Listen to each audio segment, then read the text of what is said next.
25 wins, only one loss. Unbeaten since October of 2015. 16 victories by finish. 32 years old, right in his prime. Two title defenses, both against one of, if not the greatest featherweight of all time in Alexander Volkanovski. Islam Makhachev, the number one pound for pound fighter in the world, is back to defend his championship once more at UFC 302. However, all of the storylines are surrounded by the man standing across the cage from him Saturday night, Dustin the Diamond Poirier.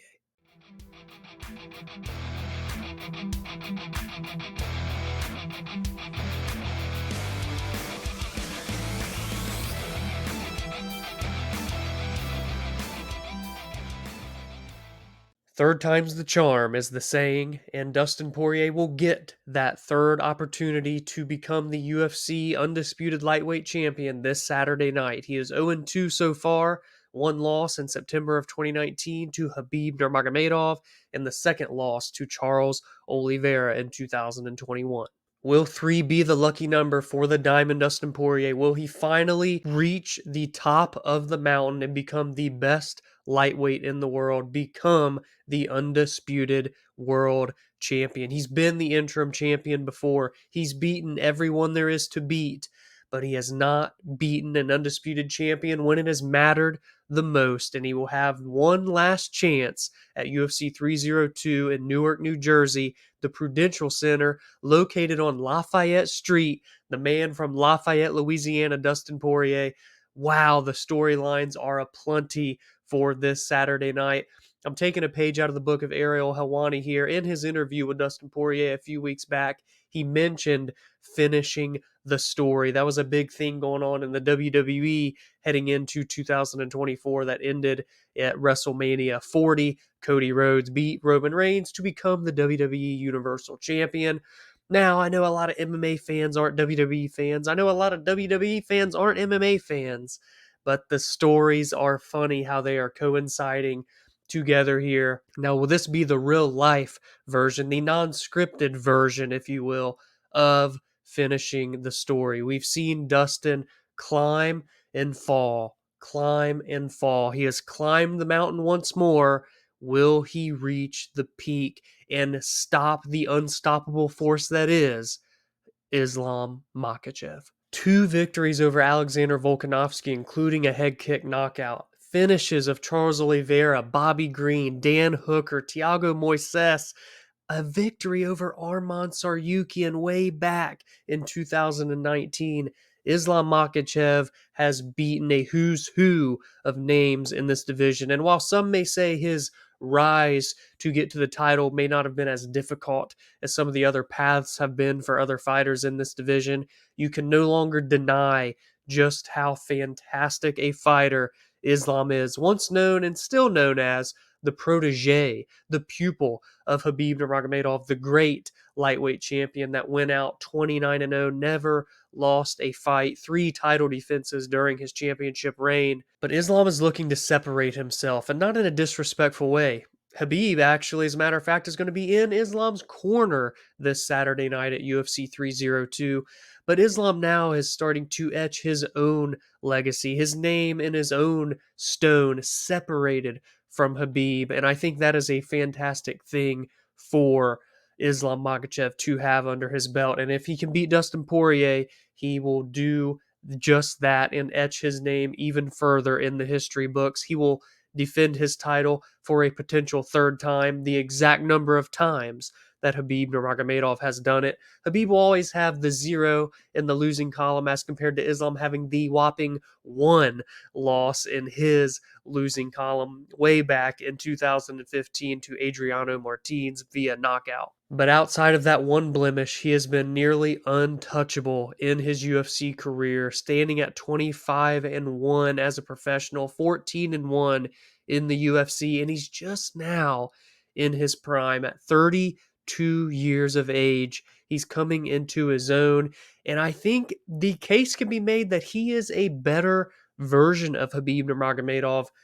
I've said this ever since, let me think here, back to the Thiago Moises fight is when I first felt confidently that Islam is a better striker than what we ever really got to see Habib showcase in the cage.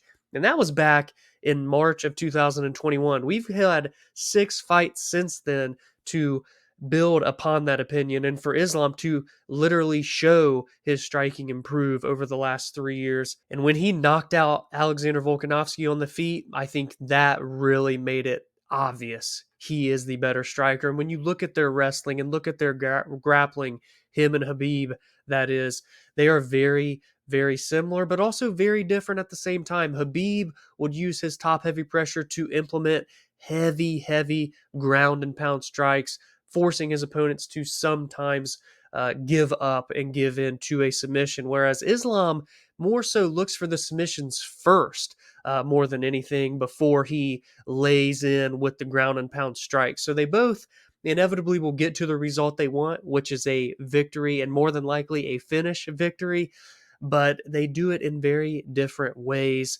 Islam Makhachev, man, is the best fighter in the world right now, undeniably so.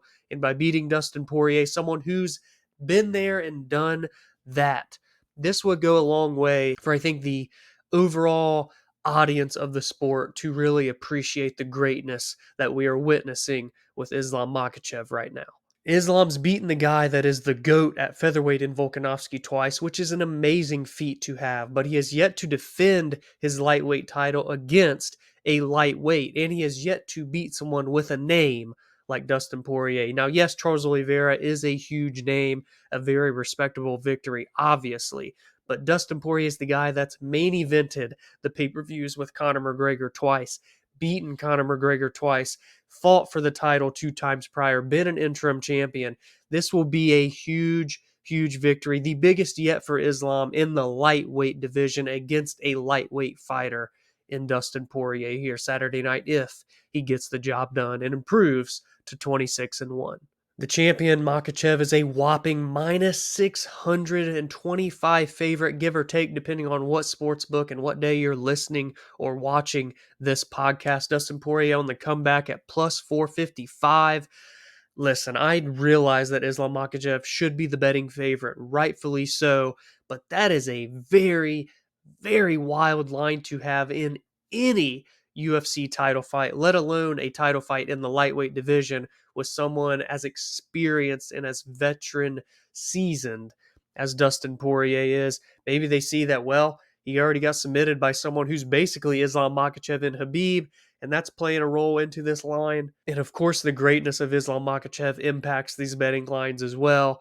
But my goodness, let me know what you guys think about that betting line. Are you comfortable enough placing Islam Makhachev as a minus 600 favorite on a parlay as a leg? Or are you staying away from the money line portion of this fight and looking into the props more?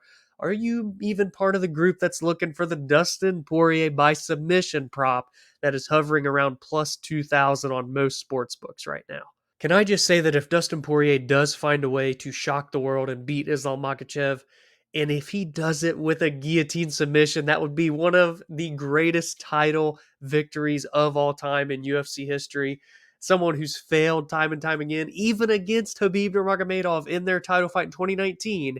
Dustin Poirier had a very tight guillotine submission locked in, which led to his demise inevitably in that fight when he got submitted by Habib. I think this fight has everything that you would want as a fight fan. Storylines, check. Greatness, check, on the side of Islam Makhachev. The guy that's in his prime, that's surging, making a name for himself in Islam Makhachev versus the veteran who's fought the who's who of 2 weight classes, but especially of the 155-pound weight class.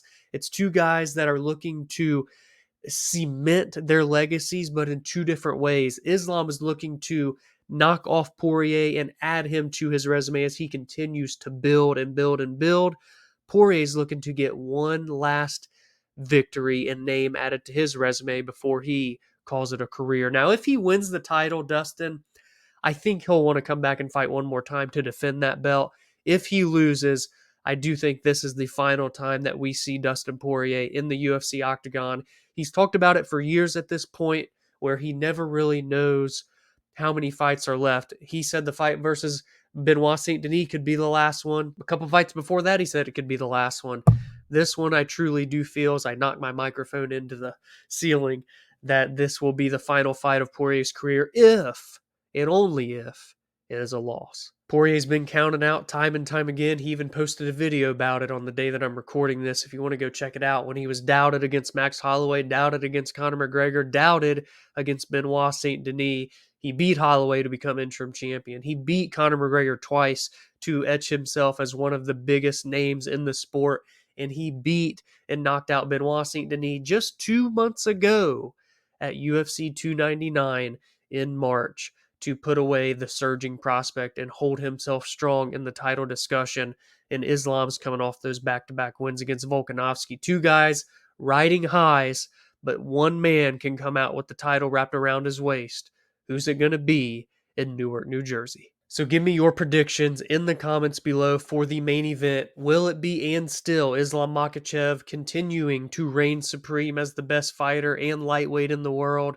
Or will Dustin the Diamond Poirier shine bright one last time and finally get that title, the undisputed title that he's wanted for so long, wrapped around his waist? Give me all of your thoughts, your predictions, your bets in the comments below. If you enjoyed this preview, please be sure to drop a like and subscribe to the channel if you are new so you never miss my breakdowns of the biggest fights every single week, where I go over the X's and O's, but more importantly, the storylines of each fight. Why is it important? What did it take to get here? And what is at stake for each fighter? I also recap the most meaningful results every single week and give my thoughts and opinions on breaking MMA news and fight announcements as well. Join the community on social media at the BAJ MMA and follow along on your favorite audio listening platform if you like one long form podcast episode. They release every Friday and Monday on Spotify, Apple, and many more. Enjoy the fights this weekend, and I will see you in the next video.